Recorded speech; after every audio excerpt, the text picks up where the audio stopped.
there's something we need to. We decided a little while back that we did a discussion and a walkthrough of the Acts period, and we discussed our salvation, the gospel of our salvation, and we were on this side of the cross for that. And then we discussed what happened right before the cross, Jesus Christ's life here on this earth, and then we came to the agreement that we're going to start walking through some prophecy.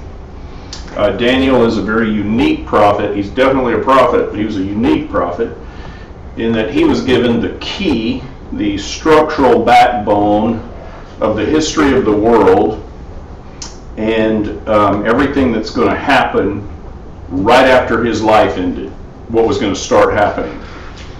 Okay, we're going to explain this, of course, but when Daniel died, as an old man, pretty much every vision, great vision that God gave him began to happen then and continues to, and has not finished happening. Daniel was given a great structure. Then a lot of the other prophets were given a lot of details about that structure, many details. But what we need to talk about is this Bible that we read, that is the Word of God, is a Jewish book. The Bible is a Jewish book. We are dealt with in this book. So it's good to go through the Acts period because us Gentiles are absolutely dealt with, and we have been since the beginning of time. The first people that came out of the Garden of Eden were Gentiles. They weren't Jews. But it didn't take for a minute, and God had picked, after Noah's flood, God chose Abraham, faithful Abraham, and told him, I'm going to make a nation of your seed.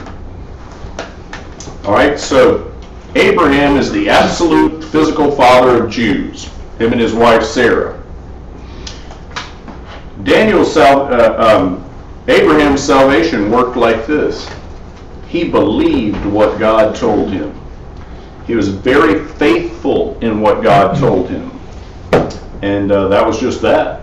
He believed on his God, his Creator, and he didn't waver. And years later, his grandsons and all, that we have the Jewish nation beginning basically in Egypt. But Jesus Christ has laid out time in these 490-year periods. I did not prove that on my own. I believe it, but I learned that from somebody else. All right, so if we look at and there's some details in here we're not going to discuss in this class because we're getting towards prophecy, but from the birth of Abraham on God's calendar until the Jews exited Egypt with Moses, that you know about, there's 490 years of calendar. After they left Egypt, they were taken out in the wilderness, and of course they were given the law, they built the tabernacle, and they became a nation, but they did not have a king. Okay? Between the children of Israel leaving Egypt with Moses and the dedication of Solomon's temple. Solomon was which king in the lineup of Israel? Somebody?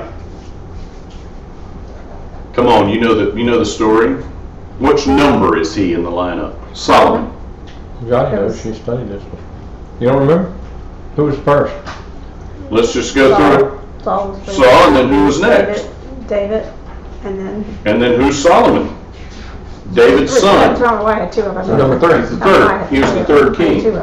Okay, Solomon was chosen to build the temple, and we had the dedication of Solomon's temple, and that's a really big thing. The compass changes after the temple went up. The middle of the compass, I believe, was when man exited Eden.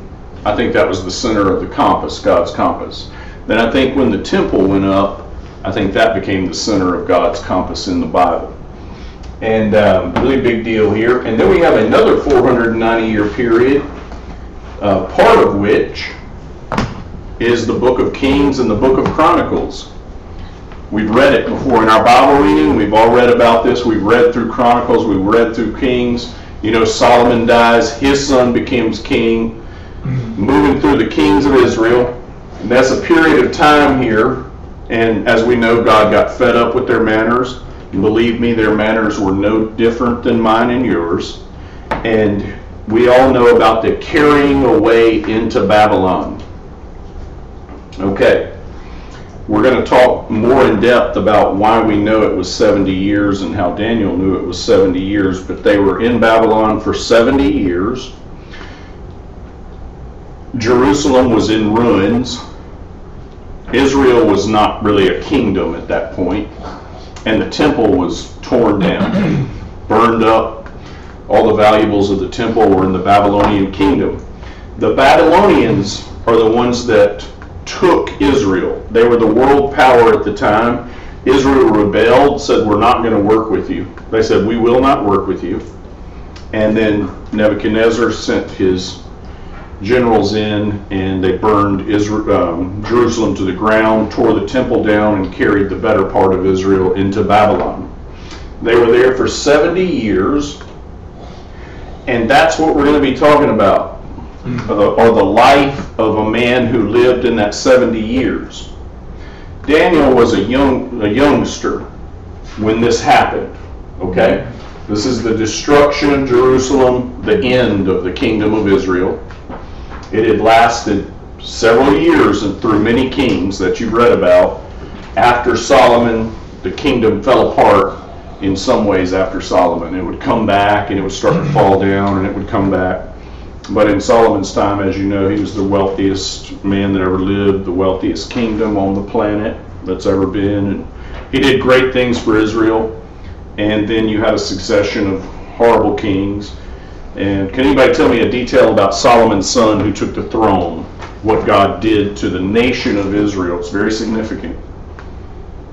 When Solomon died and his son took the throne, a very significant bad thing happened to Israel. They started fighting amongst themselves and they got split up. Judah split. The tribe of Judah, they were still Jews. The other ones were still Jews, but they became two separate kingdoms. Okay, that's a very brief overview of that. But before that, they hadn't been that way. Okay, Daniel was of the children of Judah, and he was of seed royal. He was of the royal lineage. And when they were carried away, he probably watched his parents die in front of him. We don't know that for sure, but there's no mention of his family. And he was carried away into Babylon. He was given an IQ test, like a lot of other. The king Nebuchadnezzar said, I want you to get some of the smart ones, the educated ones, the gifted ones, and I want you to train them in a 3-year training program and get them ready to serve me as smart guys, counselors and what have you. And that was a smart thing for him to do because he was going to have to deal with a lot of Jews in his province, in his country. And so he collected him some wise men from the seed royal of the youngsters that were taken into the captivity. So that's where we're at in time, okay? We're right here. Daniel has been carried away into Babylon. He's a youngster. And he has been chosen for his, according to IQ tests, he was smart, he was well favored, he was physically blessed, physically healthy. And you know how people say that, a lot of proclaiming atheists say that, well, if there's a God, why does he let horrible things happen? Well, let's talk about some horrible things that happened. Daniel was ripped away from his family and his country. He had to learn a new language, and he had to learn it quick. And he was about a 99% as a eunuch. That means he was castrated, so that there was no worries over women in his life. He could just stick with education and being a super smart guy. He was then given a 3-year training program, and some people say there's a discrepancy in the years of Nebuchadnezzar, but we're going to cover that. And that's a pretty hard, rough way to start your life as a teenager. It's supposed by some Bible scholars that the end of his 3-year training period happened when he was about 20. Don't know that for sure, but it kind of seems that way to some Bible scholars that really looked into some details there. So, of course, you know the story, but we're going to read it. And you say, well, is that important as compared to the visions that Daniel got from God in his lifetime? It must be important. It's part of God's Word. Okay? So is everybody cleared up on where we're at in time? Okay? We're at the beginning of the 70 years of desolation of Israel. And we'll talk more about those desolations and how Daniel figured it out in the 70 years. And of course he had prophecy of Cyrus, and all of Daniel's visions, I got it written like this, are what happened after that, including what hasn't happened yet. Okay? Daniel knew about Alexander the Great. He knew about the Persians he knew about Persia taking over before they did. And God gave him a ton of information. So it's important to understand where we're at in time and the whole scope of all this time. God's calendar is a miraculous thing, how he's dealt with these things. Let's make this point again. The Bible is a history of the Jewish nation. All the prophets of God were Jews. We're dealt with and included in this, but if you want to know something about where you're at in time and what's going to happen, it only comes from this Jewish book. Okay? Because when God decided to take a people out for himself, it started with Abraham, and all the promises that he made Abraham, he kept. Okay? All right, let's start in chapter 1, verse 1 and get to the point. In the 3rd year of the reign of Jehoiakim, king of Judah, came Nebuchadnezzar, king of Babylon, unto Jerusalem and besieged it. It was a long siege and it was pretty horrible. Jeremiah was there in that siege. We've read that story. And Jehoiakim was king, and there were 2 carrying the ways into Babylon. And the Lord gave Jehoiakim, king of Judah, into his hand, with part of the vessels of the house of God, which he carried into the land of Shinar to the house of his God, and he brought the vessels into the treasure house of his God. There was a lot of treasures in that temple. And now we know from this, and if you read back in Chronicles when this happened, this is the first of the Babylonian carrying them away. And he didn't burn the temple at this point. He just got the good stuff out of it. All right. And the king spake unto Ashpenaz, the master of his eunuchs, that he should bring certain of the children of Israel, and of the king's seed, and of the princes. Now, concerning eunuchs, it was very common in those days, and it was not okay with God, but all the pagan kings had, we've read about the Ethiopian eunuch. You find some smart people, you get women out of their lives, and they can just keep getting education, and they can be of much use as counselors. All right, Jews were never told that was not okay with God for them to do that. That's not an act of God, that's a bad thing. But all the pagan kingdoms did that, and in those days there was nothing rare about that. It was common throughout the Roman Empire for many years. Okay. And the king spake unto Ashpenaz, the master of his eunuchs, that he should bring certain of the children of Israel, and of the king's seed, and of the princes. All right, separate some well-favored youngsters, children in whom was no blemish, but well-favored, and skillful in all wisdom, cunning in knowledge, and understanding science, and such as had ability in them to stand in the king's palace, and whom they might teach the learning and the tongue of the Chaldeans. So they were, of course, given an IQ test, and they had to know how to speak for themselves. They already needed some education behind them, and the rest of them went and dug potatoes and did the best they could. And the king appointed them a daily provision of the king's meat and of the wine which he drank. So they were fed good. He wanted them in good health and in school. So nourishing them 3 years, that at the end thereof they might stand before the king. So they had an intense 3-year college course. Now among these were of the children of Judah, Daniel, Hananiah, Mishael, and Azariah, unto whom the prince of the eunuchs gave names. For he gave unto Daniel the name of Belteshazzar, and to Hananiah of Shadrach, and to Mishael of Meshach, and to Azariah of Abednego. But Daniel purposed in his heart that he would not defile himself with the portion of the king's meat, nor with the wine which he drank. Therefore he requested of the prince of the eunuchs that he might not defile himself. Why would Daniel have considered eating some good food defiling himself? Because it wasn't the Jewish couldn't It partake of that. it wasn't a Jewish situation.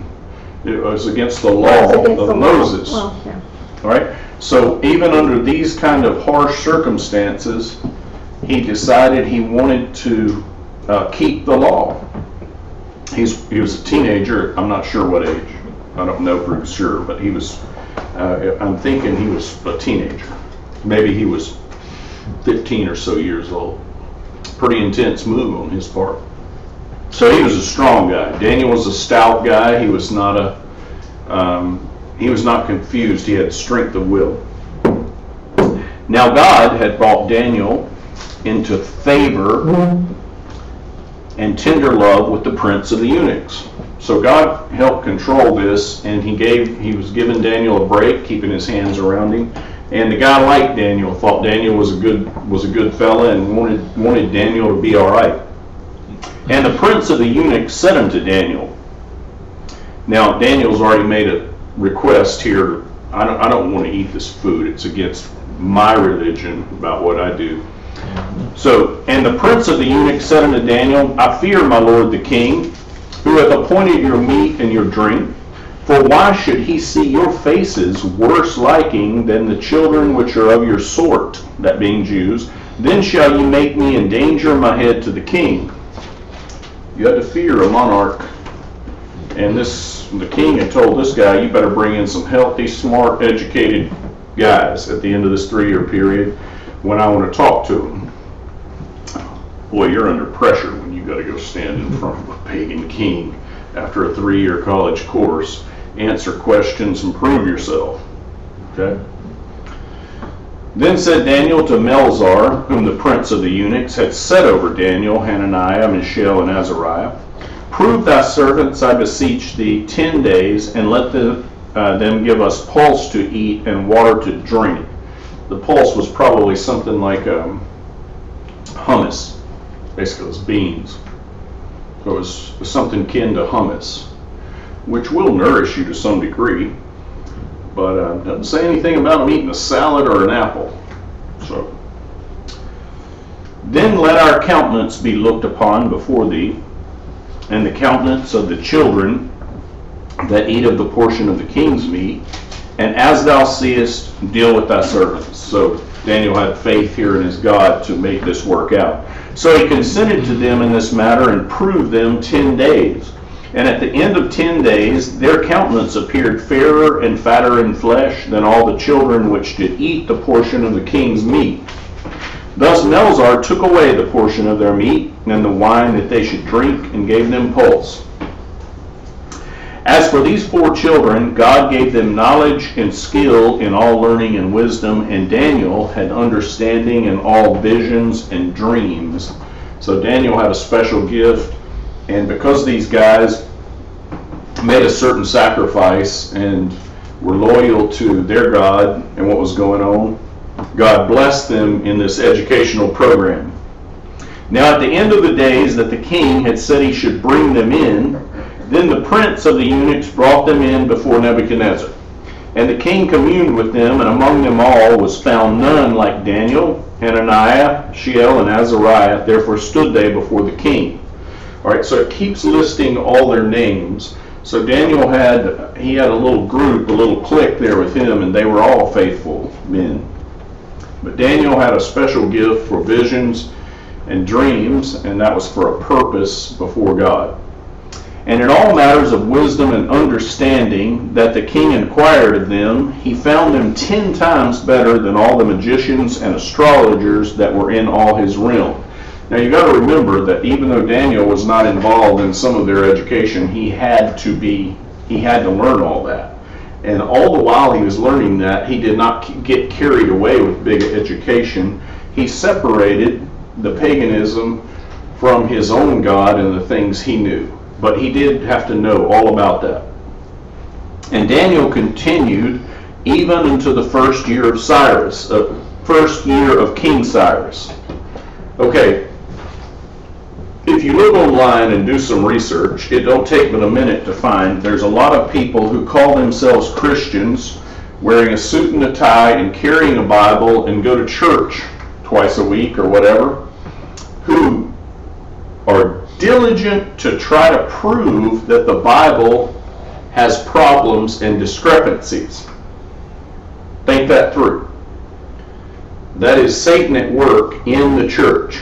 Some of them are probably saved. All right? Guess what book they attack the most? The book of Daniel. They diligently, they call themselves Christians. They say they love their Bible. They say they're learning all these things from God Almighty, and they're continuously trying to tear the Bible apart. Think that through. All right? The book they attack the most is the book of Daniel. Why is that? Because there's so much prophecy that has been fulfilled and will be fulfilled in the future, that if Satan can stagger you and stumble you in that, you can wind up doing things like believing in an imminent rapture, not having any idea what's to come for us Christians, and it can turn into a huge mess. All right? Now, before we start this second chapter, this is one of the discrepancies, or what they call a discrepancy, that they really want to get into. All right. This I know from studying culture. Okay, I depend only on God's timeline, but from the study of culture, a Babylonian king, when it says his third or second year, there's one more year attached at the beginning of that, which is called the Ascension year. Now, it's already determined that he's the king, but there's a year period when he ascends to the throne. It says here the second year of the reign of Nebuchadnezzar at the beginning of chapter 2. Now, we assume from chapter 1 that Daniel has been dealing with this guy for 3 years. All right? Mm-hmm. Let's think about that. Nebuchadnezzar probably had an ascension year before then. It's called his second year after that, so that's 3 years. All right? Also, there is no way you can say for sure that Daniel in chapter 2 did not stand before the king after his third year of education. It may have happened before the end of his third year of education. Food for thought, but there is no discrepancies in the Bible that don't work, so it's something to think through. All right, chapter 2. And in the second year of the reign of Nebuchadnezzar, Nebuchadnezzar dreamed dreams wherewith his spirit was troubled, and his sleep brake from him. This is all purposed of God. This is not some random accident. Then the king commanded to call the magicians and the astrologers and the sorcerers and the Chaldeans for to show the king his dreams. So they came and stood before the king. And the king said unto them, I have dreamed a dream, and my spirit was troubled to know the dream. So he doesn't know what he dreamed. But it was so powerful, it's bothering him, and he wants to remember that dream really bad, and he knows that it is of significance. Then spake the Chaldeans to the king in Syriac, O king, live forever. Tell thy servants the dream. and we will show the interpretation. The king answered and said to the Chaldeans, the thing is gone from me. If ye will not make known unto me the dream, with the interpretation thereof, ye shall be cut in pieces, and your houses shall be made a dunghill. This king was not an idiot, and he had figured out that he had a lot of dead weight hanging around on his money. And these astrologers and magicians were fat and happy, and they weren't providing much of a service, and the king knew that, and he was about to do some weeding. He was about to cut through some of his wise men and get rid of some of the dead weight. But if ye show the dream and the interpretation thereof, ye shall receive of me gifts and rewards and great honor. Therefore show me the dream and the interpretation thereof. So he's going to prove these cats. You know, these magic dudes, he's going to prove them and see if they've really got anything going on. They answered again and said, let the king tell his servants the dream, and we will show the interpretation of it. The king answered and said, I know of certainty that ye would gain the time, because ye see the thing is gone from me. So he was calling them liars, and he was calling their bluff. But if ye will not make known unto me the dream, there is but one decree for you, for ye have prepared lying and corrupt words to speak before me till the time be changed. Therefore tell me the dream, and I shall know that ye can show me the interpretation thereof. The Chaldeans answered before the king and said, there is not a man upon the earth that can show the king's matter. Therefore there is no king, lord, nor ruler that asks such things at any magician or astrologer or Chaldean. Chaldeans were a group of people that the Babylonians had taken over at that time. They were known for being very educated, and they had a reputation for that. Okay. And it is a rare thing that the king requireth, and there is none other that can show it before the king except the gods, whose dwelling is not with flesh. When they say gods, they're of course talking about the devil's angels. There's a lot of gods in the world. There's one true God, but there are a lot of gods. People worship a lot of different demons. For this cause the king was angry and very furious, and commanded to destroy all the wise men of Babylon. He's fed up, he's upset, this whole thing's got him so hot and bothered, he's about to have a few thousand people just kill him. They're not worth a dime, there's nothing going on. Okay. And the decree went forth that the wise men should be slain, and they sought Daniel and his fellows to be slain. Daniel was not a magician or an astrologer. Okay, he was counted among the wise men, but he wasn't trying to do magic and whatnot. Then Daniel answered with counsel and wisdom to Arioch, the captain of the king's guard, which was gone forth to slay the wise men of Babylon. He answered and said to Arioch, the king's captain, why is the decree so hasty from the king? Then Arioch made the thing known to Daniel. Then Daniel went in and desired of the king that he would give him time, and that he would show the king the interpretation. Then Daniel went to his house and made the thing known to Hananiah, Mishael, Azariah, his companions, that they would desire mercies of the God of heaven concerning this secret, that Daniel and his fellows should not perish with the rest of the wise men of Babylon. And believe me, some people got their heads cut off. But Daniel depended on his God. They prayed for a deliverance here. Then was the secret revealed unto Daniel in a night vision. Then Daniel blessed the God of heaven. Daniel answered and said, blessed be the name of God forever and ever, for wisdom and might are his. He didn't take credit for it. And he changeth the times and the seasons. He removeth kings and setteth up kings. He giveth wisdom unto the wise, and knowledge to them that know understanding. So right there it tells you that all these kings that Daniel knew and understood what was going to happen in the future of his life, he completely understood that this was no accident. These 490 years are not random accidents. Solomon, Egypt, none of this is an accident, nor is Nebuchadnezzar. He revealeth the deep and secret things. He knoweth what is in the darkness, and the light dwelleth with him. I thank thee and praise thee, O thou God of my fathers, who hast given me wisdom and might, and has made known unto me now what we desired of thee, for thou hast now made known unto us the king's matter. So Daniel is definitely worships the God of Abraham, Isaac, and Jacob, and fully gives him the credit for the fact that he was a gifted young man.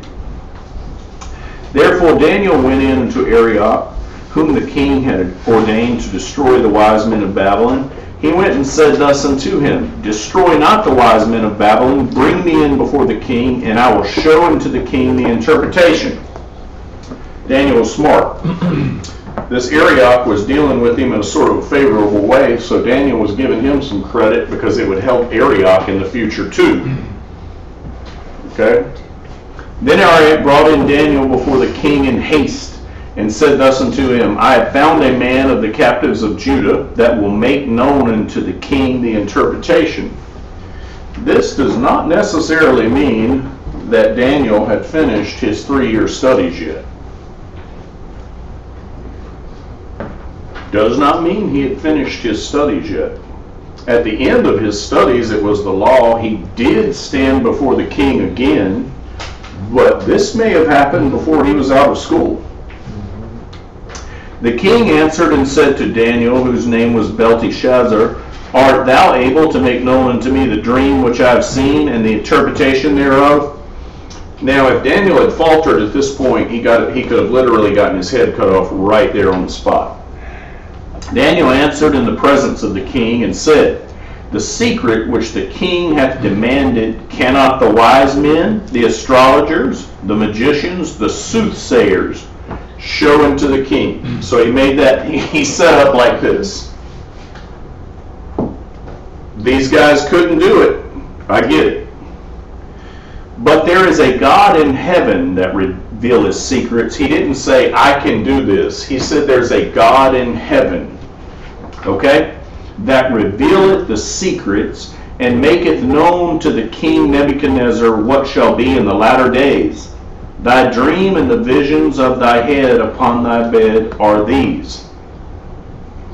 As for thee, O king, thy thoughts came into thy mind upon thy bed, what should come to pass hereafter, and he that revealeth secrets maketh known to thee what shall come to pass. He that revealeth secrets. So we know who reveals secrets. But as for me, this secret is not revealed to me for any wisdom that I have more than any living, but for their sakes that shall make known the interpretation to the king, and that thou mightest know the thoughts of thy heart. Daniel is quite the speaker. Do you notice how he slipped into what he said there? It's made known for the sake of the people here with me that are making this known. So he's trying to take care of the believers around him. Okay. Thou, O king, sawest, and behold, a great image. This great image, whose brightness was excellent, stood before thee, and the form thereof was terrible. Now we're going to learn a lot more about this image, and we're going to learn that why it says that it's terrible. Because this image is all made up of kingdoms, very powerful world kingdoms that do not worship the God of heaven, the one true God. So the form of it was terrible. All right, there's no Christian kingdoms included in the kingdoms of this image. This image head was of fine gold, his breast and his arms of silver, his belly and his thighs of brass, his legs of iron, his feet part of iron and part of clay. Thou sawest till that a stone was cut out without hands, which smote the image upon his feet that were of iron and clay, and brake them to pieces. All right, if a stone is cut out without hands, what we know about that stone? The stone, let's just assume for a minute, is Jesus Christ. And he is going to destroy these kingdoms. Then was the iron, the clay, the brass, the silver, and the gold, broken to pieces together, and became like the chaff of the summer threshing floors, and the wind carried them away, that no place was found for them. And the stone that smote the image became a great mountain and filled the whole earth. This is the dream, and we will tell the interpretation thereof before the king. Thou, O king, art a king of kings, for the God of heaven hath given thee a kingdom, power, strength, and glory. Wheresoever the children of men dwell, the beasts of the field and the fowls of the heaven hath he given into thine hand, and hath made thee ruler over them all. Thou art this head of gold. So Babylon, the Babylonians were the first world power. Okay, of the known world, they had conquered all of it. Egypt, the whole bunch of it. And they were a mighty king. They were very wealthy because they robbed all these other places of all this wealth and had them paying taxes. So they were the head of gold. All right? Things start going downhill after that. And after thee shall arise another kingdom inferior to thee, and another third kingdom of brass, which shall bear rule over all the earth. Now I propose that this second kingdom, the silver, which is the breast and the arms, is Persia.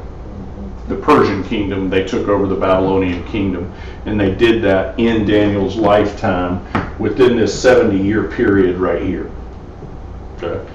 The Babylonian Empire didn't last all that long. Now they were in power before the 70 years, but they did, as far as the kingdom goes, Babylon didn't hold together before Persia took over. And when it comes right down to it, as far as kingdom goes, Persia didn't last all that long either. And I propose that the brass is Alexander the Great, the Grecian Empire, which took over and became Rome. Okay, the Roman Empire came out of Greece, came out of the Grecian Empire. And after thee shall arise another kingdom inferior to thee, and another third kingdom of brass, which shall bear rule over all the earth. So the Greeks, for a moment in time, were the world power via Alexander the Great, who was not very good at being a king, but he was very good at being a conqueror. And we're going to, as we go through Daniel, we're going to learn more about this, the kingdoms. And the fourth kingdom shall be strong as iron, for as much as iron breaketh in pieces, and subdueth all things, and as iron that breaketh all these shall it break in pieces and bruise. This fourth kingdom is really horrible. It says horrible things about them. It's going to break everything in pieces and subdueth all things. The Roman Empire subdued everything. It was full of horrible cruelty, and they dominated everything. We're going to learn later on next week, we're going to learn that they're still in power. And the Roman, they say, history says the Roman Empire fell, but there was a special subtle thing that happened at the end of what the world calls the end of the Roman Empire, and Catholicism came into being. They just switched Diana, the goddess Diana, they just switched her over to Mary. The reason Satan did it that way is because he had found out after the cross that what he thought was a victory when Christ died was the best thing that ever happened. He did not know that when Jesus Christ was being led to the cross. He thought it was a victory for him.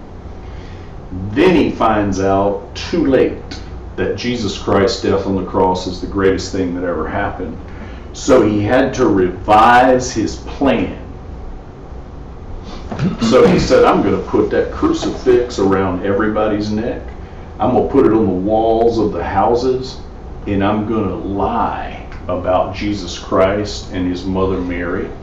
I'm going to keep the female deity in place. And he built himself a new plan. It's his most advanced plan. Okay. So the fall of the Roman Empire is a lie. They did not fall. More about that later. In the fourth king, okay, and verse 31. And whereas thou sawest the feet and toes, part of potter's clay and part of iron, the kingdom shall be divided, but there shall be in it of the strength of the iron, forasmuch as thou sawest the iron mixed with miry clay. So we've got this mysterious clay thing going on. And as the toes of the feet were part of iron and part of clay, so the kingdom shall be partly strong and partly broken. And whereas thou sawest iron mixed with miry clay, they shall mingle themselves with the seed of men, but they shall not cleave one to another, even as iron is not mixed with clay. That's a real important verse, verse 43, and we'll be digging a lot deeper into that concerning some things in Revelation and the whore of Babylon. And so we've got a lot more to talk about 43, but we're going, I want to do this in a very systematic, careful way to walk through Daniel. And this is the first of Daniel's realizing and the dreams and visions revealed to him. Next, we're going to start with we're going to be getting to the dreams that were only for Daniel. They're private things, which he wrote down for our learning and for his learning. And in the days of these kings shall the God of heaven set up a kingdom which shall never be destroyed, and the kingdom shall not be left to other people, but it shall break in pieces and consume all these kingdoms, and it shall stand forever. That's an easy one. That's Christ on earth in the millennial reign, ruling with the God of the rod of iron. We've still got a lot to go with this image, which we're going to dig into next week. We're going to start breaking this image apart and going through some things. For as much as thou sawest that the stone was cut out of the mountain without hands, and that it brake in pieces the iron, the brass, the clay, the silver, and the gold, the great God hath made known to the king what shall come to pass hereafter, and the dream is certain, and the interpretation thereof. So, Daniel has already revealed from when Persia took over all the way to the end of the world. Okay? This is a very, very simple, straight up thing. Then the king Nebuchadnezzar fell upon his face and worshipped Daniel and commanded that they should offer an oblation and sweet odors unto him. That's a big deal for a king to do that. He was real troubled about that dream. He was messed up. And that's on purpose from God, had his hand in that to get a program started. Okay? The king answered. Also, another thing that God was doing at this point with this situation was putting Daniel in a more peaceful, sure place so that Daniel could get some other things done. All right. The king answered unto Daniel and said, Of a truth it is that your God is a God of gods, and a Lord of kings, and a revealer of secrets, seeing thou couldst reveal this secret. So this fellow right here did not get saved. And he did not start worshiping the God of Abraham, Isaac, and Jacob. But like every other lost person, he acknowledged the honest truth right there. Mm-hmm. There's no indication that he started worshiping God or changed his own beliefs. In those days, these people had several gods they worshipped, and that was your heritage. That's what you grew up doing, and you continued doing that. And you could say, well, yeah, of course there's other gods. And so he just said, well, this God's obviously an awesome one, but whatever. Then the king made Daniel a great man, and gave him many great gifts, and made him ruler over the whole province of Babylon, and chief of the governors over all the wise men of Babylon. Now, all of a sudden, Daniel here, who's really smart, very educated, and very capable, is given this huge position of power. With that comes many temptations, and with that comes much responsibility. And we'll learn throughout Daniel that he never wavered from his responsibilities or his faith, and the temptations must not have done much to him. He was a rather quiet man going about his business, and the cops didn't bust him out drinking and partying and what have you. So Anyway, Daniel has now been given this huge position of power, lots of responsibility, and guess what that facilitated him doing? Why would God want a faithful man like this to get to that kind of power with a bunch of pagans? He probably was able to help protect his own people through various laws and Absolutely. You know, He everything. could take care of his own. the rest of the Jews that were captive. He could say, no, you're not going to bother these guys, and we're also going to move some of these over to this town, and they're going to get to set up shop over there. So he had this position of power because in his own quiet and careful, very responsible, diligent way, he could take care of a lot of the Jews, which he did. And he could make this period of time that they're in. See, Daniel really loved his people and was very serious about taking care of the Jewish nation and getting them back to Israel. And he was very faithful that it was going to happen. And we learn here later on that he was reading the prophet Jeremiah. Those people recorded things, and Daniel got his hands on some of the recordings of what Jeremiah did. Now remember, Jeremiah was doing things right here. Okay? When we have the book of Jeremiah, we have the story of Jeremiah's life during the siege of Israel.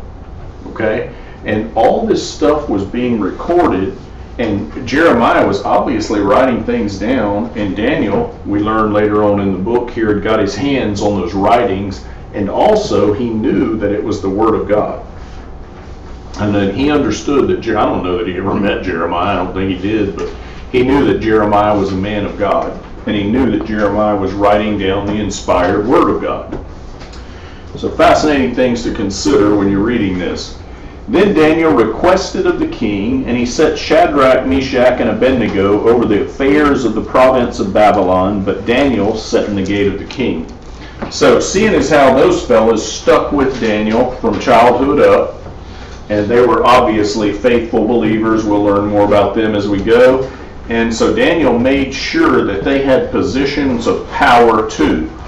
Once again, faithful believers. Now remember, these Jewish people out here amongst the Babylonians, they're learning to get a life together there, open up shop, do their trade, do their work, what have you, and they were very tempted to just start worshiping Babylonian gods, jump right in there, fit in. So Daniel made sure through his power that the right other people were in a position of power to do to kind of just help keep things together. Okay. So I think we're going to quit there for the night, and tomorrow night, next Sunday, we're going to lay out the image, and we're going to talk about some details about that image and that first vision that we get from Daniel. The vision was given to a pagan king, and then Daniel was given the interpretation thereof. And the thing to remember is the reason God did it that way was to put Daniel in the position of power. As we go through the book, we're going to read some of the most fascinating visions you've ever read about in your life that were given as private things to Daniel, not through a king. And Daniel was to do just what Jeremiah did, and to write those things down, which were for his learning, a gift to him, but also was written down for our learning. I'm not going to make any claims of knowing everything about the book of Daniel. Myself and other Bible scholars that are better than I am will be studying the book of Daniel for the rest of our lives. I want to make it clear that when I talk about the Bible and I talk about prophecy, there's more that I don't know than that I do know. But I do know some important things, and I'll be careful to let you know when I'm reading across something, I simply don't know everything about it.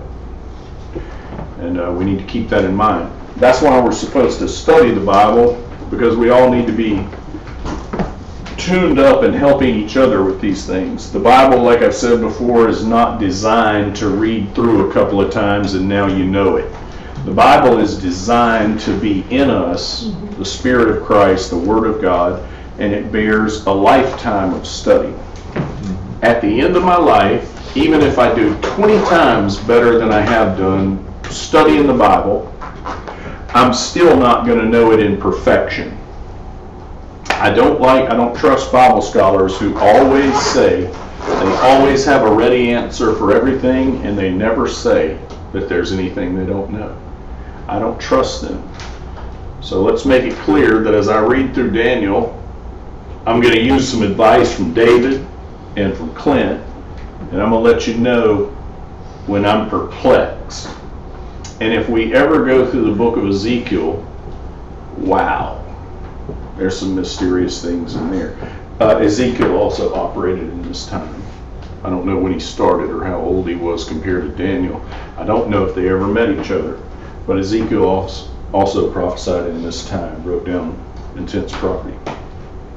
Okay, so can we does everybody understand what we've dealt with here?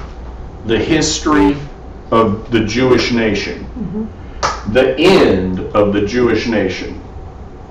Okay, and then a 7-year period of captivity, and then we'll talk about, to study Daniel, we have to talk about the rebuild. We have to go to Ezra and Nehemiah and talk about the rebuilding of Jerusalem and Israel, which they never, since that time, since the return, they've never had this kind of power again. They never had this kind. They were actually kind of a world power, just separated by God. When Solomon was the king, other kings brought him gifts just to try and make sure they could get along with him. So, all right, is that a good start for us? Mm-hmm. Yep. Good.